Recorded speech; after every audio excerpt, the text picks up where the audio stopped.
Hello, and welcome to episode 6 of the Be Design Your Dream Home podcast. I am Bjorn Johnson, joined by my wife, Brittany. And today we are going to discuss why Brittany got into this, how she started Be Design, kind of just her general background. I'm excited to share, because obviously I know, but I think people don't know all the background that goes with it. So it's important. Yes, so how did absolutely. you get into interior design? So I was always going to be an artist, and actually I was going to be a veterinarian up until like my senior year of high school. And I was watching a family member build a house, and she was so overwhelmed and so like hating the process. And I was just watching her thinking, this should be awesome. Like you're building your dream house. Like, yeah, she was complaining about picking, hardware for her cabinets and picking this and picking that. And I was like, well, those all sound really fun to me. So I would love to do that. I clearly understand this process kind of naturally. And I love it. So then I decided kind of at the last minute, I'm going to switch to interior design. And that's what I've been doing. And I just like jumped into it ever since then, because I saw this problem that seemed really awesome and exciting to me. So here I am solving that problem still in the world. It's an overwhelming amount of decisions to make. Yes. And specifically to what Be Design is about, what Brittany and I are very much for is female empowerment. So when Brittany talks about seeing these problems, it's more specifically from a female perspective, because females in the construction industry, well, I shouldn't be talking about it. Let me talk about it. So I continue to see these problems every day. And that's kind of why I've switched gears to the podcast, to the course, because everyone is having the same problems. You're finally getting to build your dream house. This should be awesome. You've been thinking about it, like, for a lot of people, you've been thinking about it all your life, like the house you're going to build, how I'm going to do it different, all the stuff that you're going to do. And then, like, yay, you're finally going to build a house, and it immediately stops being fun. I talk about this in my course all the time, so I kind of feel like I'm repeating myself, but I have not put this out to the general public yet, and I need to, because this is a problem in the construction industry. It is not an easy process to go from dreaming about building a home to moving into a home that you actually love.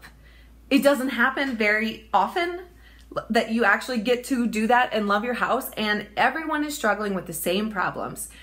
You think you're really excited. Okay, now you're doing the research, you're jumping into designing your house, and you're immediately overwhelmed by the amount of options that you have to select. Like, not even material options alone, but like, what's the house going to look like? Is it going to have 2 levels, a basement, bedrooms, bathrooms, just the layout?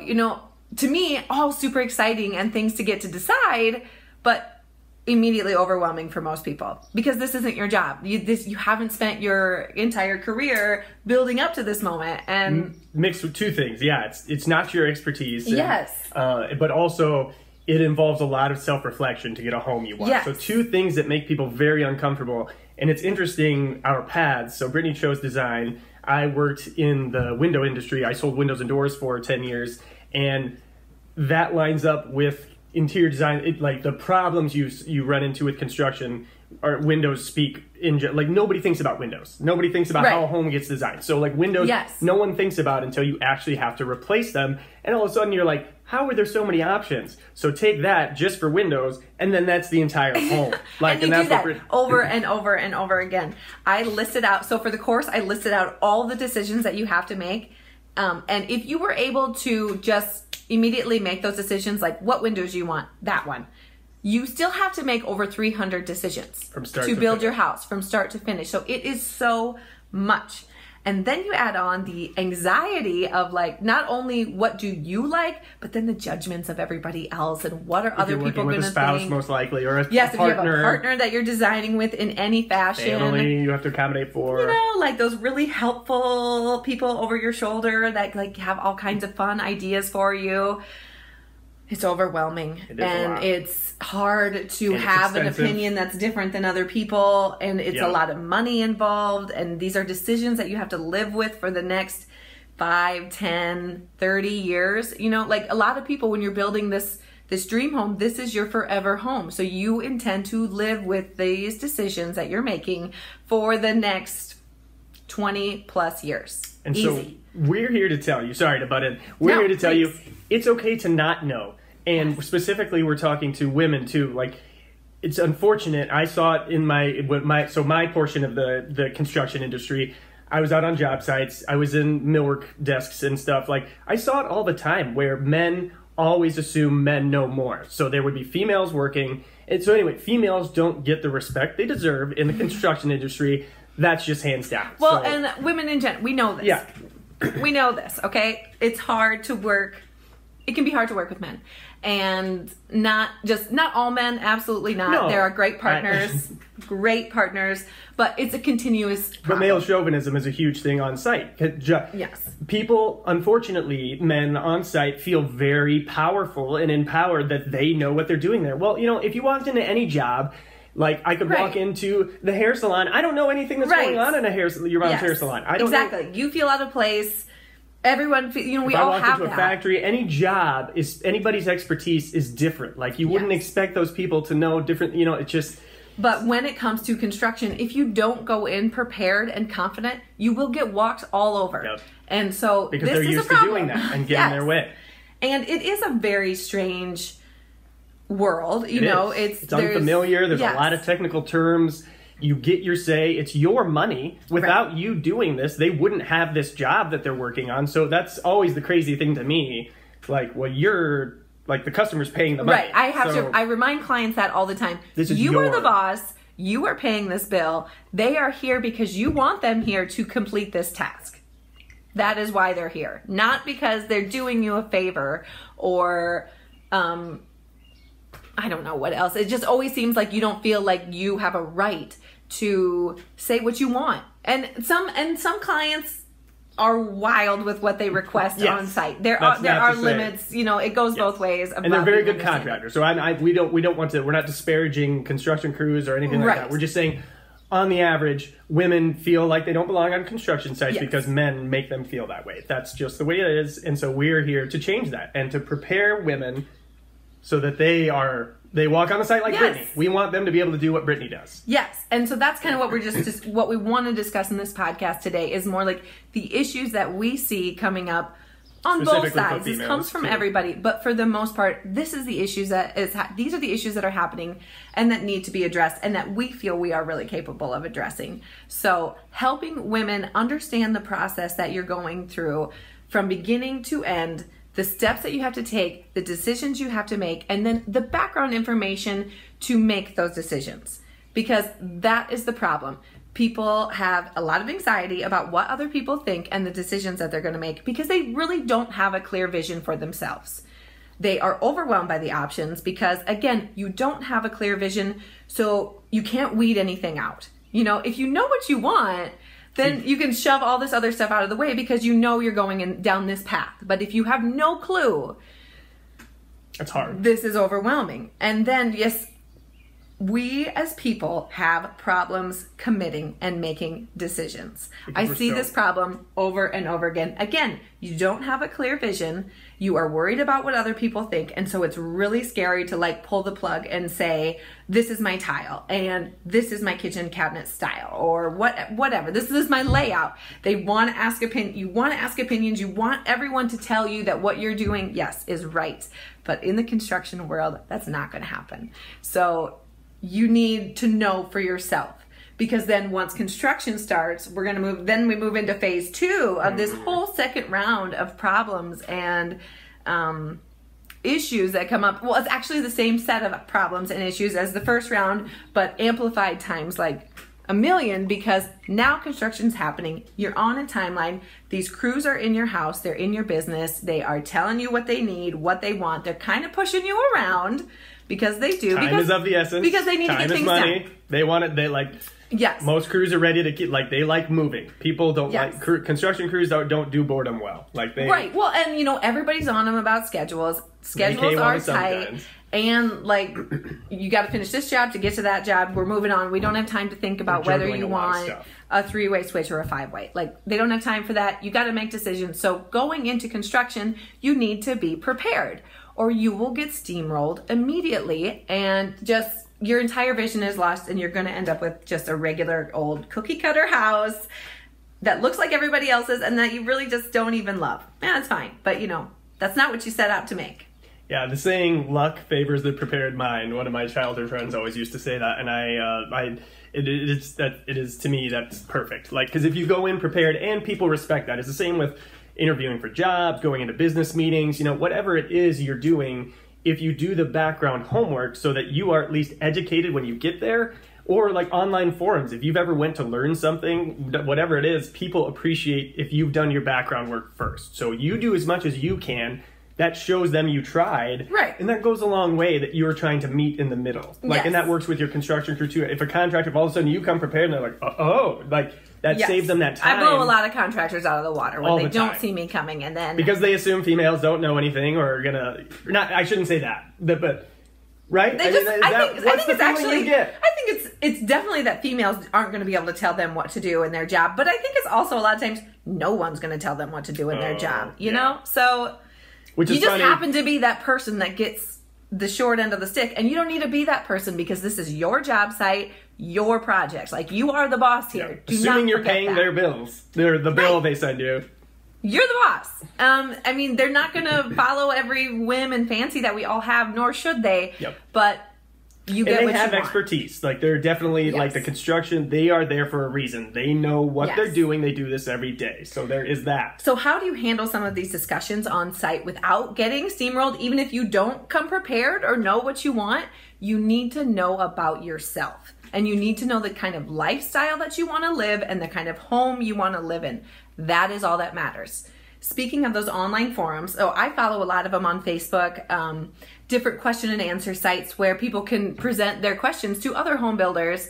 And I just find it extremely insightful to see what people are asking. And I get on there and answer people's questions when it's something easy like, why would you pick this material over that? But for almost like 80% of the questions, they're just asking, would you do this or that? They're just like these open-ended opinion questions. People are unconfident. Yes, and it's just like, that's not how you design a house. You cannot just give this open-ended question to the world. You have to think about that for yourself.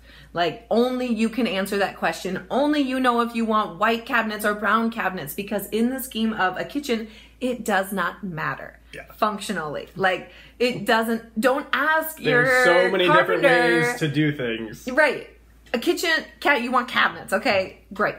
The color does not matter. But so you need to just look inside yourself and make these decisions for yourself. You have to find your vision and your lifestyle, because that is how you make decisions. That's the only way to make decisions, is to think about, how does that affect me now and moving forward. And that was another thing we were talking about before this, is to remind people, these contractors, subcontractors, different people have a lot of, or designers, lots of people have opinions on your house. But when the project is over, they're going to leave.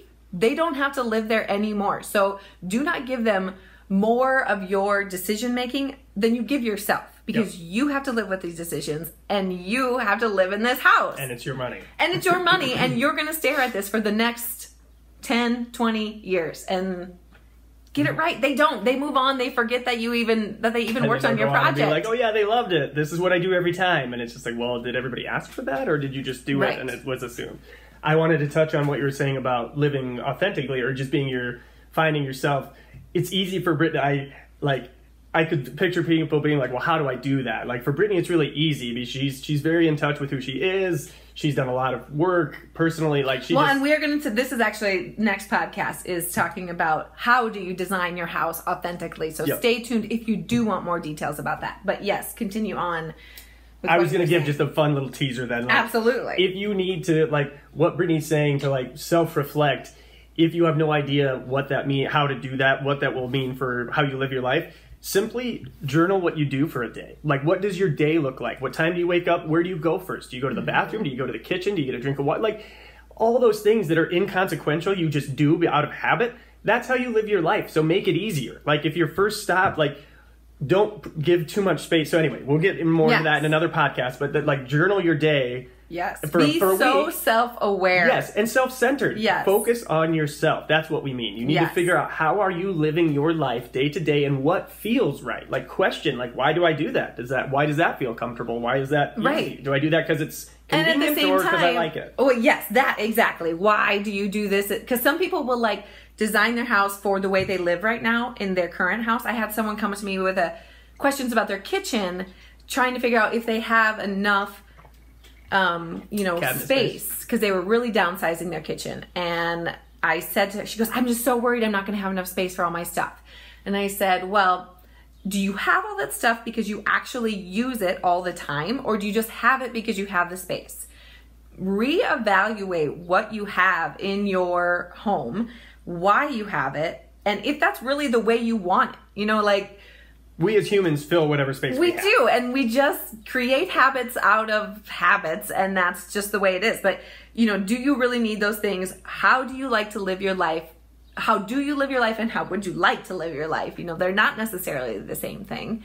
And in American society makes it hard. We're marketed to all the time. We have flashy things. You need this, make your life easier. So we're made to feel like you need something else to be happy. And that you need to look a certain way to be this beautiful house or to be the perfect home.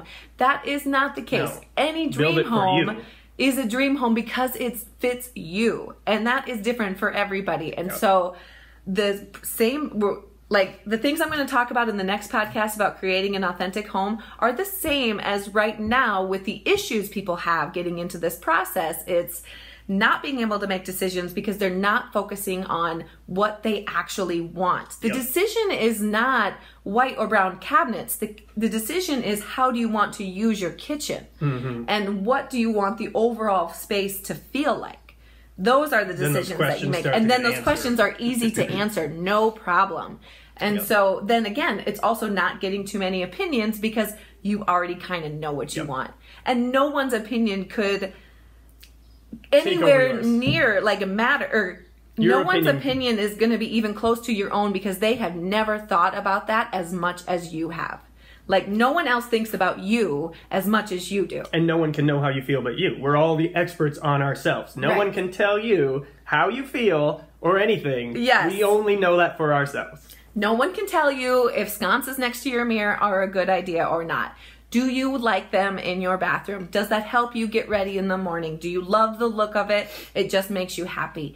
Those are decisions you make for yourself because you know yourself. So again, it is just knowing yourself the best that you can, finding the answers inside. Do not look to the outside. Yes, look for inspiration for magazines. That's fun. To find what feels right to you, because that's where the answers come from, and that's how you get through this process, is just listening to yourself and coming prepared. But that's what I can do for you. That's what Be Design does. That's what Design Your Dream Home does. It is prepares you and gives you all that background knowledge so that you can enter into this process knowing exactly what you want and getting it. It takes all the questions. It answers all those 300 questions. That's why Brittany did that. You sat down and literally went start to finish. Yes. Every single question you would have to ask, and it's over 300 just for a basic home. You don't have to worry. That is the point of the course. It's like a game, like a walkthrough is how I always think of it. Or a choose your own adventure, I kind of think, where it's these are the paths that you could take. Mm-hmm. Here's why you might take any of them. Choose which one feels right to you. And now let's go down that path and talk about that a little bit more. And then you'll see these are maybe the materials that align with that type of path. This is why you'd select this one. This is where this one's appropriate or not. And now you just get to make that decision from what feels good to you because you're on the right path. So that's what we're here to do. We're doing it through the course and we're doing it through the podcast because yes, the course is tailored and a little bit more of a luxury experience, the full front to end encompassing, I'm here for you kind of experience, but I want to be able to help everyone. So that is what the podcast is. We're sharing our information and with the world for free. Anyone can do this. You've got it. We're here for you. To find out more, you can head over to our website at www.b-design.us. Thanks. Take care.